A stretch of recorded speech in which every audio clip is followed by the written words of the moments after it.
तो आपने सुना भारत माता की जय कैसे कह रहे हैं भारत के शूरवीर, और आपने सुना ये भी कि 22 तारीख को हमले के बाद वो तैयार थे, ऑर्डर का इंतजार कर रहे थे। आपको आज महाभारत में सबसे पहले दिखाती हूं कि अगली गोली हाफिज शिकार तो नहीं बनने वाला है। ऑपरेशन सिंदूर का डर ही हाफिज सईद के लिए काफी था। अब पाकिस्तान में फिर जग गया है अज्ञात हमलावर और उसने अपना काम शुरू भी कर दिया है। अननोन गनमैन का शिकार हाफिज का बेहद करीबी बन गया। हाफिज सईद पर ऐसी नजर बनाकर रख दी है कि अब वो जितने दिन जिएगा इसी डर में जिएगा कि उस पर कब हमला हो जाएगा उसे पता ही नहीं। वो समझ गया है कि उसकी खबर भी कभी भी आ सकती है। आज महाभारत में बात करूंगी इसी डर की। ये डर जरूरी है, ये डर ही हाफिज को मार देगा। सेना हाफिज को मारेगी या अज्ञात हमलावर बाजी मारेगा? आज तो सवाल यह हो गया है। भारतीय सेना ने लश्कर के हेडक्वार्टर्स को नष्ट कर दिया था। वो तस्वीरें आपने देखी हैं। पाकिस्तान की मीडिया ने भी उन तस्वीरों को दिखाया। आतंक के अड्डे ध्वस्त कर दिए, संदेश दे दिया कि हाफिज हमारी रेंज में है। यह पाकिस्तान जो छाती ठोक ठोक कर देश को बताता है कि हमारी सेना कितनी जाबाज है। आईएसआई वर्ल्ड क्लास ऑर्गेनाइजेशन है, नाक के नीचे मार के जा रहे हैं और इनको पता भी नहीं चल रहा है। सैफुल्ला जो हाफिज का करीबी आज मारा गया है, उसकी तस्वीर देख लीजिए। यह आतंकी पाकिस्तान में मारा गया और कैसे उस आतंकी के जनाजे को आप देखिए, उसमें फिर से सेना के अधिकारी और उसके शव को देखिए, कैसे उसकी लाश पर पाकिस्तान का झंडा लपेटा गया जैसे कोई हीरो की मौत हुई, कैसे कोई हीरो की शहादत हुई। ये तस्वीरें दुनिया को देखनी चाहिए। ये तस्वीरें पाकिस्तान को एक्सपोज करती हैं और ये भी बताती हैं कि पाकिस्तानी सेना भरे ही दम भर रही हो, क्योंकि इस वक्त हाफिज की सुरक्षा पाकिस्तान में बढ़ा दी गई है। वहां पर सिक्योरिटी का हाई अलर्ट है, लेकिन इन सब के बीच कैसे हाफिज का सबसे करीबी मार गिराया गया पाकिस्तान की सेना और आईएसआई की नाक के नीचे से। आपको दिखाती हूं कि कैसे आतंकी सैफुल्ला, जिसकी तस्वीर आप हाफिज सईद के साथ देख रहे हैं, सिंध में मारा गया और इसीलिए अब डर यह लग रहा है कि अगली गोली हाफिज पर होगी क्या। लश्कर का टॉप कमांडर था सैफुल्ला और इसी के साथ साथ अज्ञात हमलावरों ने उसे गोलियों से भून दिया। पाकिस्तान सरकार ने इसको स्पेशल सुरक्षा दे रखी थी। इस स्पेशल सुरक्षा के बावजूद इसे मार गिराया गया। सैफुल्ला की मौत से लश्कर तैयबा को बहुत बड़ा झटका लगा है। भारत में 3 बड़े हमलों का यह मास्टरमाइंड था, यह आतंकी जो मार गिराया। 2005 बेंगलुरु आईआईएससी हमले में शामिल था। इसी के साथ साथ 2006 में आरएसएस मुख्यालय पर हमले की कोशिश की। इसके अलावा 2008 रामपुर सीआरपीएफ कैंप पर भी इसने हमला किया था। नेपाल में लश्कर मॉड्यूल भी ये चला रहा था। नेपाल में इसका नाम विनोद था, इसने विनोद नाम बदल कर रख लिया था और वहां एक नेपाली महिला से शादी भी कर ली थी वहां पर बसने के लिए। अब भारत में आतंकियों की घुसपैठ करता था, कैसे फंडिंग भी कराता था, आतंकियों की भर्ती भी कराता था और इसीलिए हाफिज सईद को बहुत बड़ा झटका लगा है। तभी मैं कह रही हूं अगली गोली क्या हाफिज पर, इस पर बात करूंगी। लेकिन इसी के साथ साथ पिछले 10 दिनों में 11 जासूस गिरफ्तार किए गए।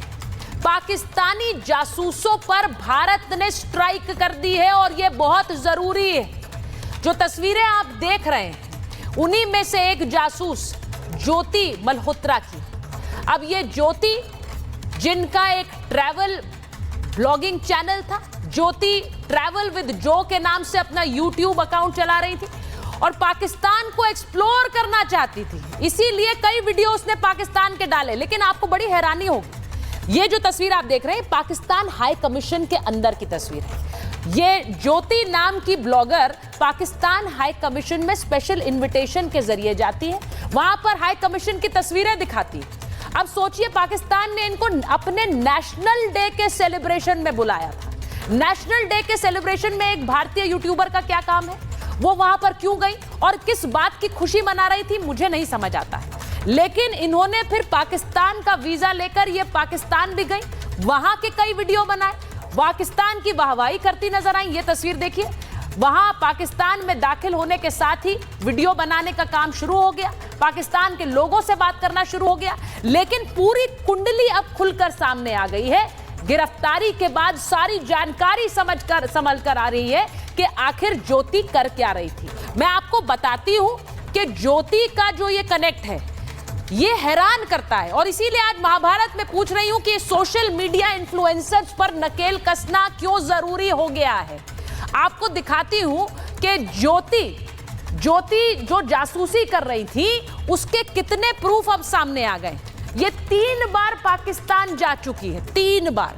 पहलगाम हमले से पहले भी ये कश्मीर गई थी। सोचिए, पहलगाम के वीडियो बनाए।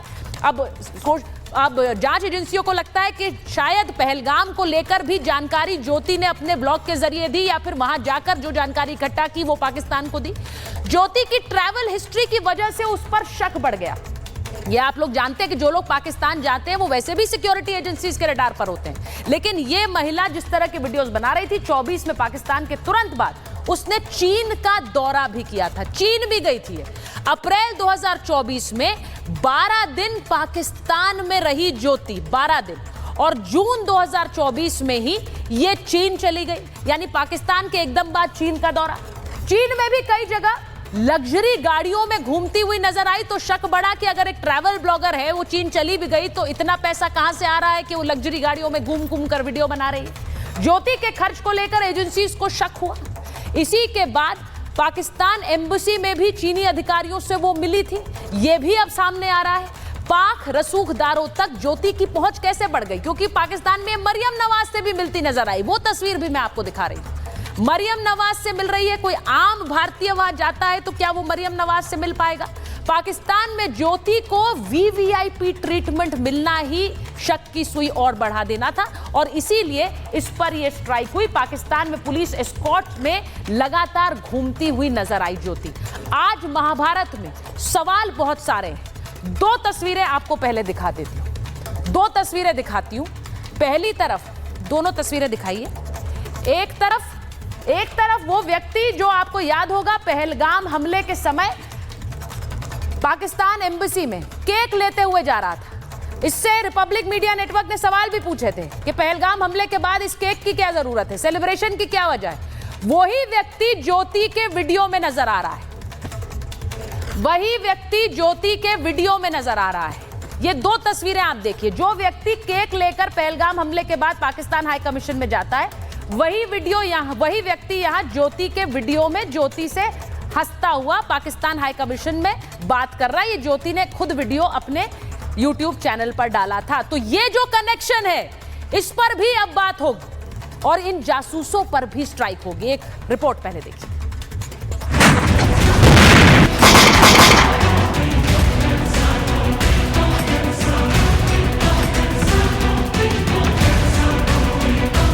कभी भी लग सकता है हाफिज का नंबर। अज्ञात गोली करेगी हाफिज का शिकार। करीबी के मारे जाने से सदमे में है हाफिज सईद। ऑपरेशन सिंदूर से सहमे हुए पाकिस्तान को एक और बड़ा झटका लगा है। पाकिस्तान के सिंध में लश्कर ए तैयबा और जमात का आतंकवादी अबू सैफुल्लाह मारा गया है। सैफुल्लाह को पाकिस्तान के सिंध में अज्ञात हमलावरों ने गोलियों से भून दिया। अब सैफुल्लाह के जनाजे में फिर एक बार आतंकियों का जमावड़ा देखने को मिला। फिर एक बार आतंकी के शव को पाकिस्तान के झंडे में लपेटा गया। आतंकियों के जनाजे से पाकिस्तानी सेना को बहुत दर्द होता है। ये तस्वीरें आज फिर जग जाहिर हो गई। पर सबसे ज्यादा दर्द तो हाफिज सईद को हो रहा है, क्योंकि ये सैफुल्लाह हाफिज का करीबी था। भारत में 3 बड़े आतंकी हमलों को अंजाम दिया था। 2005 बेंगलुरु IISc हमले में शामिल था। 2006 में RSS मुख्यालय पर हमले की कोशिश की थी और 2008 रामपुर CRPF कैंप पर हमला किया था, जिसमें CRPF के 7 जवान शहीद हो गए थे। पाकिस्तान में आतंकियों का अंत ऐसे हो रहा है जैसे चूहे बिल्ली का खेल। आए दिन अज्ञात गन किसी न किसी आतंकी को जहन्नुम पहुंचा ही देती है। पिछले 2 साल में 15 से ज्यादा मोस्ट वांटेड जहन्नुम पहुंच चुके हैं। इसीलिए हम कह रहे हैं कि फिर कोई नकाबपोश, कोई बाइक वाला गनमैन या आसमान से आता सुइसाइड ड्रोन कब हाफिज की जिंदगी पर मौत लिख जाएगा, कोई नहीं जानता। सरहद के अंदर देश के दुश्मनों पर भी स्ट्राइक हो रही है। देश के जासूसों पर स्पाई स्ट्राइक हुई। बीते 12 दिनों में अब तक 10 पाक जासूस पकड़े गए। जासूसों ने दिल्ली में पाक एम्बेसी से संपर्क किया। 6 ने पाकिस्तान की यात्रा भी की। ट्रैवल ब्लॉगर ज्योति मल्होत्रा से तो आईबी, एनआईए और सेना पूछताछ करेगी। ज्योति 3 बार पाकिस्तान जा चुकी है। पहलगाम हमले से पहले कश्मीर भी गई थी। पाक रसूखदारों तक ज्योति की पहुंच है। पाक में ज्योति को मिलता था वीवीआईपी ट्रीटमेंट। मरियम नवाज से भी मुलाकात कर चुकी थी। ज्योति मल्होत्रा जो कि रेजिडेंट है हिसार की, उसको हमने